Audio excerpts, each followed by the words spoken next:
Искуствата од училиштата во Европа почнаа да се применуваат и во средното Гошовиќ Антиев.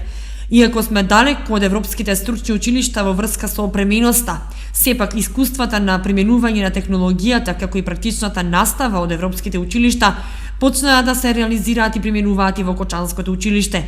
Конкретно се однесува на бенефитите од реализираниот проект на училиштето, кој започна пред 15 месеци.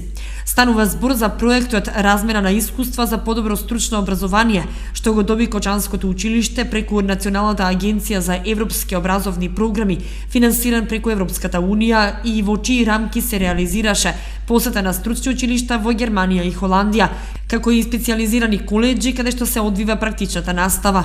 Имаме материјали од таму, убави материјали, дел од нив ќе гледаме да примениме кај нас, иако сме далеку спрема опременоста на училиштата. Пробаме да направиме некоја работилница на слична на нивните, бидејќи немаме такви услови, но со ова што го имаме и со нашата креативност да се потрудиме да опфатиме дел од наставната содржина која се изучува кај нас на еден малку по инаков начин. Моментално се работи на применување на европските искуства кај автомеханичарскиот профил, во тек е изработка на кабинет по електроструката и дел од компјутерско управување и моделирање во машинската струка.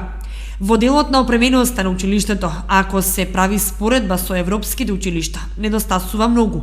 Училиштата во Германија имаат професионални кабинети за практична настава, добро опремени лаборатории, но сето тоа чини многу средства кои во моментов не може да ги издвои Кочанското училиште. Училиштето најмногу работи на поврзување на теоријата со праксата. Овде ни се инсталирани апликативни софтвери за 3D моделирање, каде што учениците моделираат разноразни машински делови во 3D, па потоа ги конвертираат и ги префрлуваат во рамниски или цртеж со 3D проекции, кои потоа во нашата машина долу во работилницата учениците имаат можат практично да го изработат.